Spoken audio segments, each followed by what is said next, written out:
Hi, everyone. Welcome to Kiki and Kibbitz. It's Mary, and I'm here with 90 Days and 900 Seconds, Season 10, Episode 12, In Sickness and in Health. And let me tell you, these couples, they better hold on to each other. If minimum, sickness and in health, because they're barely holding on by a thread. If I was going to give this episode a grade, I would give it a C. It was pretty boring. So let's set 900 seconds on the timer. After a 2-week absence, ah, I didn't miss it. I mean, honestly, I didn't miss it. I fell asleep twice during the episode, as usual. It was nap time. I mean, I don't know what to tell you guys. So let's set 900 seconds on the timer and let's hop right in. Rob and Sophie.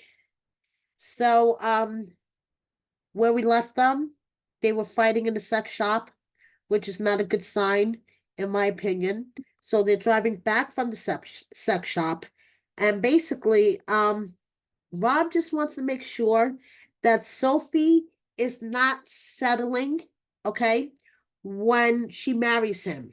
Okay, so he just wants to make sure that when she marries him, that she is not settling for second best when she could be with some hot chick. Okay. So he just wants to make sure that when Sophie walks down the aisle with him, that's what she absolutely wants. Okay. And not some hot chick instead. Because if it's a hot chick that you want, Sophie, make that choice now. Okay. So I could be part of this threesome. And Sophie reassures him that it's him and only him that she wants. And that if a girl ever makes an indecent proposal, that all she wants him to do is say, listen, I'm off limits because I have this, hot fiance, and no, you can't have me or her. Yeah, okay. These two are doomed. I'm sorry. I'm gonna say this now. Okay. I am totally with Claire, Sophie's mom, and her concerns, and not just because Rob is a knob. Her words, not mine. This couple is totally doomed. Sophie's immature. Rob is a knob. I mean, so anyway, okay. So now next scene. They're making dinner in their tiny little kitchen. Okay. They have this tiny little table and they're peeling potatoes. Hey, you got to give Rob credit. Unlike Gino, he had a potato peeler. Okay. He had the proper equipment to peel potatoes. Gino didn't have a potato peeler and that caused a meltdown. Remember that? Okay. At least Rob had a potato peeler. And Rob pointed out that if they had the humongous kitchen that Sophie wanted, they wouldn't be able to have this close, intimate bonding moment of sitting on top of each other while peeling the potatoes. Okay. And Sophie's kind of nervous because Mom Claire is coming to town. And, Claire doesn't like Rob the Knob.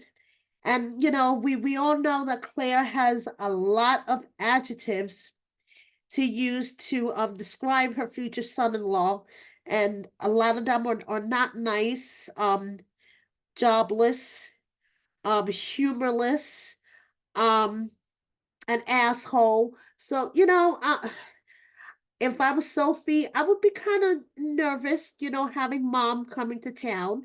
So, mom's coming to town. Rob is, sensitive and jumpy that mom is coming to town. And, considering their history, if I was Rob, I would be sensitive and jumpy that mom is coming to town. But he was downright rude. I'm sorry. He was a knob. Okay. I have been in positions where I've had to swallow, okay?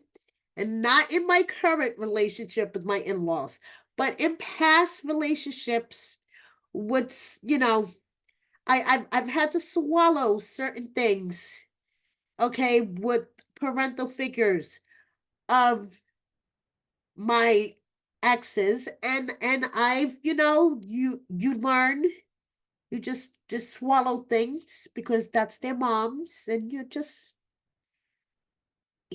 Rob's a knob. Rob was rude AF, in my opinion. So they meet up with Claire. Claire is so happy to see her daughter. And that conversation turned aggressive very quickly when they were discussing the bouquet and Claire knocking Rob's mom to the ground for the bouquet. And I could see how Rob says that he walks on eggshells around Claire. And considering their past history, I could see, how Rob had a point where he says one word could turn the whole conversation. But Rob wasn't helping it because Rob's a knob. I'm sorry, Rob is a knob. And yes, he can be humorless. This is all my opinion. This is all my opinion. And you guys know what I say about opinions. Okay? So, this whole conversation about Claire knocking his mom to the ground for the bouquet turned left. And then Claire went to the apartment. And you guys knew that this was not going to turn out well. Okay? Claire gets out of the car and she's like, oh, it's so pretty out here. I like the flowers. I like the entryway. The patio's so cute. Oh, this is so bloody cute out here. And then Sophie's like, and the second door over here is our bathroom. And Claire's like, oh, you don't have the bathroom inside your place? And then she walks into the place. And the minute she walks into the place, she's like looking in, like, and she's looking around. And Sophie's like, okay, this is our kitchen. This is our living area. And this is our sleeping slash chill area. And that's it. And she's like, Sophie, you moved into a bloody man cave. What is this? And it was written all over her face. I mean, even if she tried to be British polite, it was written all over her face. And what the bloody hell is this? And then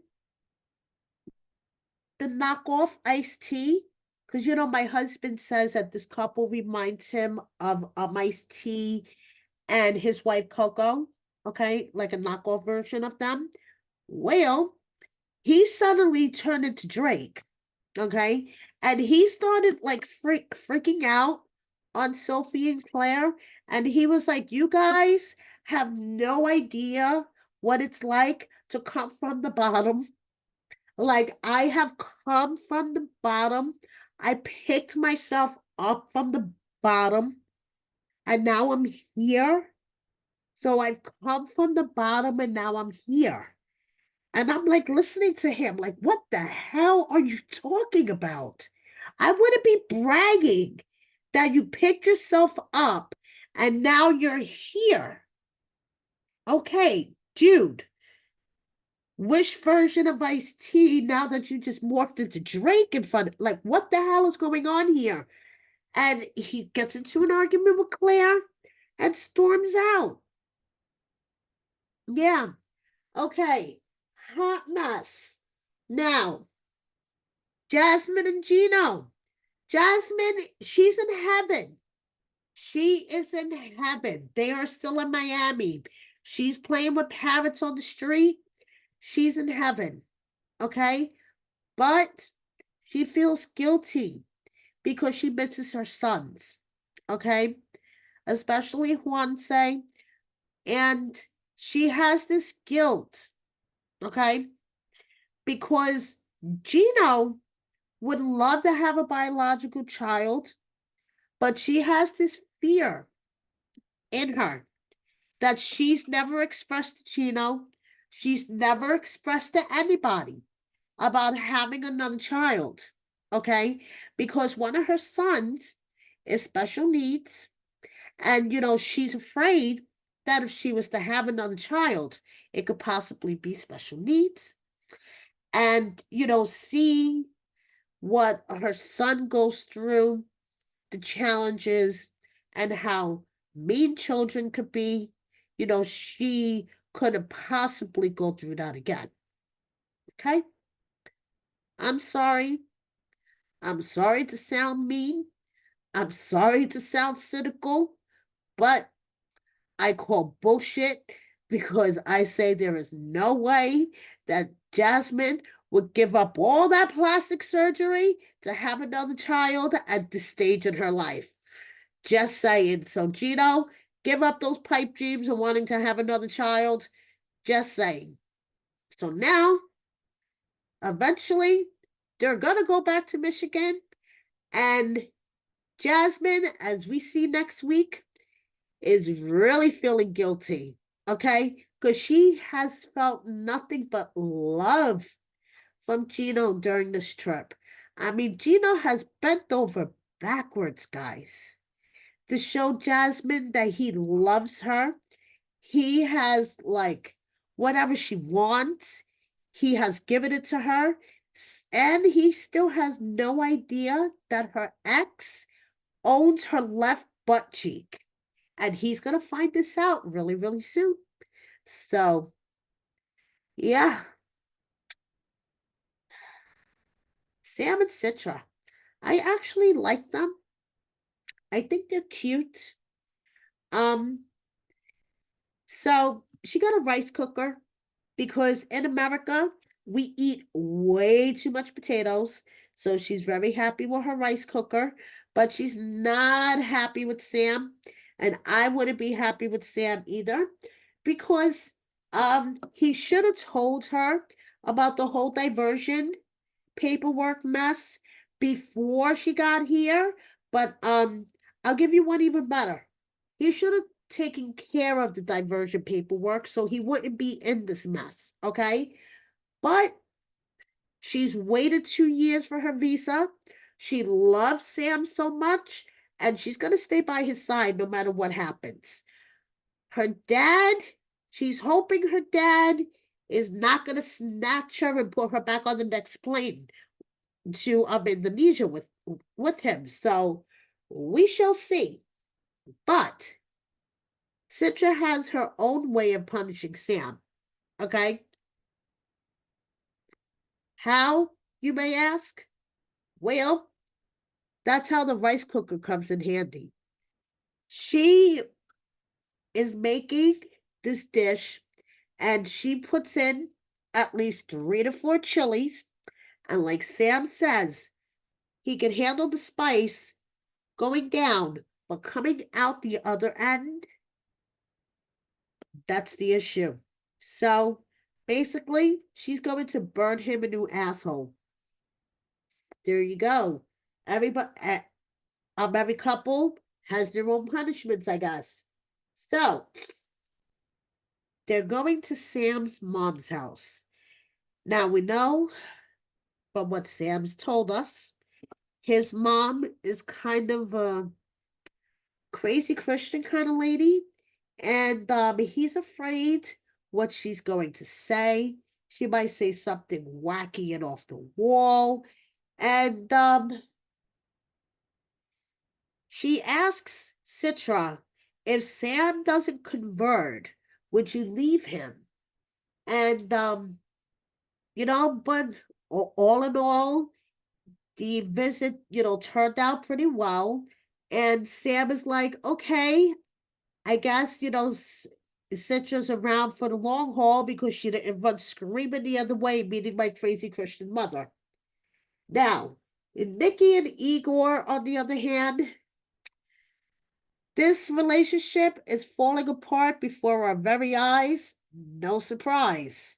Igor doesn't understand the problem, why Nikki is so upset that he slept with two sex friends while they were technically still in a relationship. You see, they weren't engaged. They weren't like, I mean, in his eyes, they weren't exclusive. In Nikki's eyes, they were exclusive. But since he didn't put the ring on it yet, they weren't exclusive. So, he has like these female friends that he has sex with, no strings attached, and he doesn't see what's the big deal.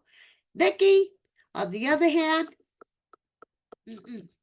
she's not fucking having it, and she's like, Igor, what is up with this shit? Okay, so she feels like that she's just been a sugar mama this whole time, and he's like, listen, Nikki, if you want to have a threesome for fun, two women and me, you, another woman, and me, why the hell not? Sure. And Nikki's like, wait a second. Hold up. Igor, I am 47 years old. Okay? When I was in my 20s, that was my time to experiment, to have fun. I mean, there was all sorts of things that would make your head blow off. I mean, I've had threesomes, foursomes, two girls and me, two guys and me, a girl and a guy and me, three guys and me in Paris that didn't turn out too well.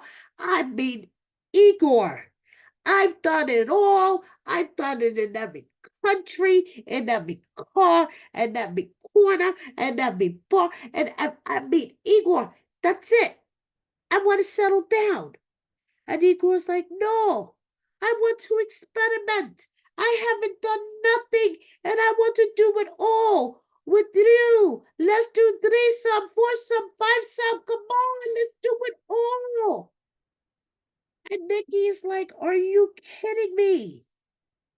I thought we were engaged. I thought we were getting married. Oh, yes, we are getting married, and we do it all. Wait. You want to do all these things while we're married? Yes, Nikki, I want to do it all with you.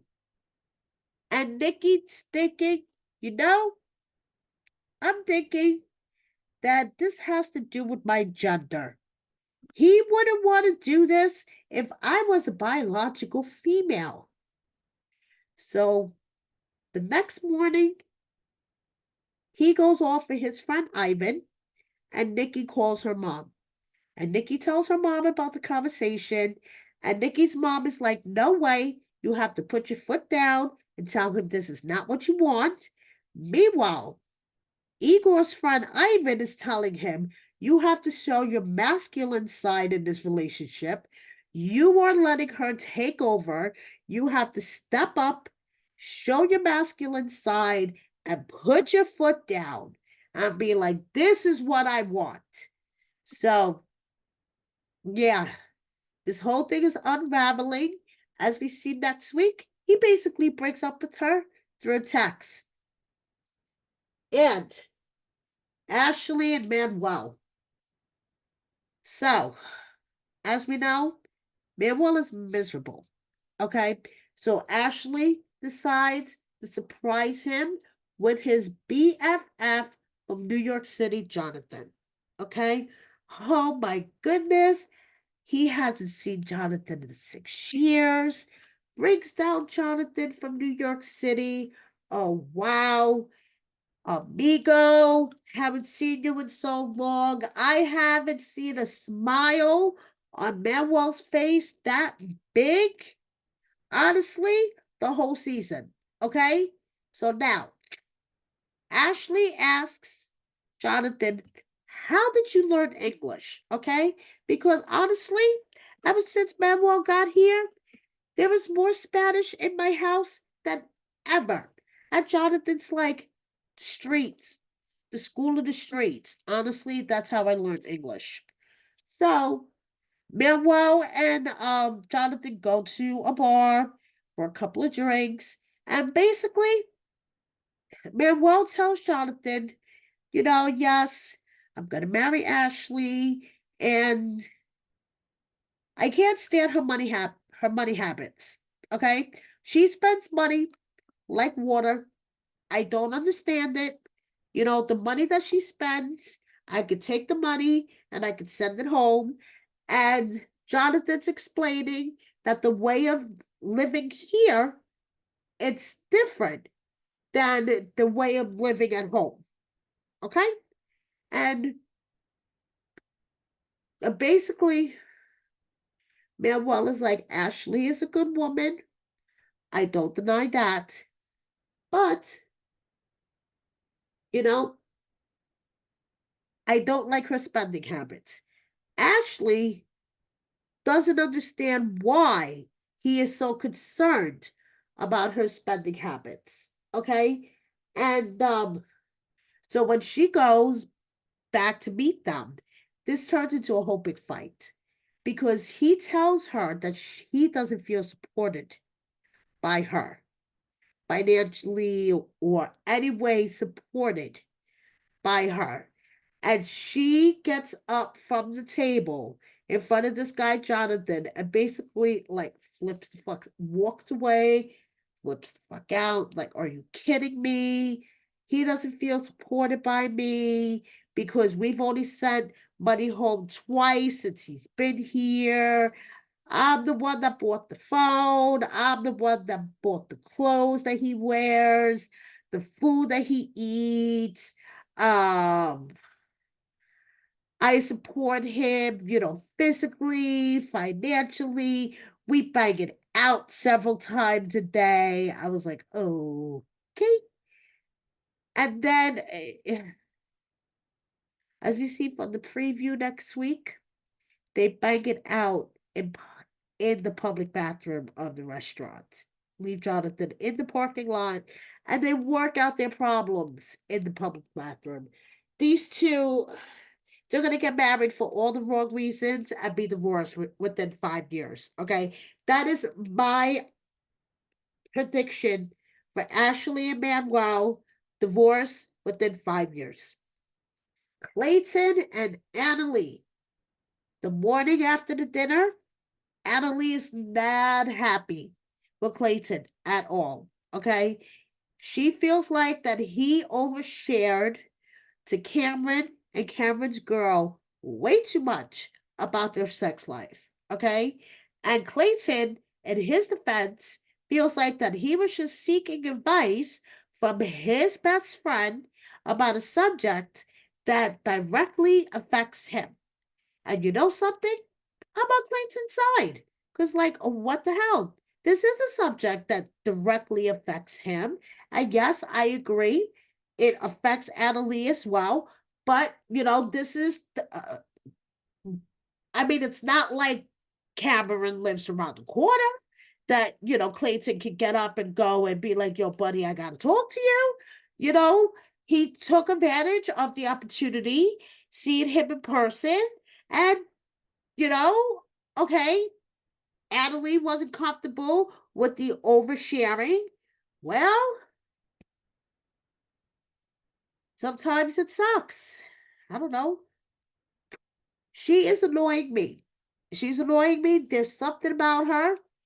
The past, this episode and the episode before that, I don't know. She's annoying me. I don't know what it is, but she's starting to annoy me. So, Cameron brings up the whole her not telling her dad thing, which is a really good point because they're getting married in like what, 2 weeks, 59 days without sex. No, they're getting married in 31 days, 59 days without sex. Whoever did that, whoever the producer decided to slap that up, deserves a raise and a vacation because that was too fucking funny. So, let's see here. Cameron's afraid that if Clayton plays hardball with her about the whole father situation, that she may break it off. And that's a real, concern, So when Clayton brings it up with her, it turns into a whole shit show.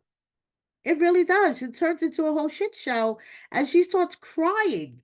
So Clayton's concerned. He's like, okay, is everything okay? Is she in danger? Like, is this something that I should be really concerned about? So, I don't know. We'll see next week. So, thank you for watching me. Please hit subscribe if you don't already. Hit that like button and share my video with a friend or 10. Thank you so much. Bye.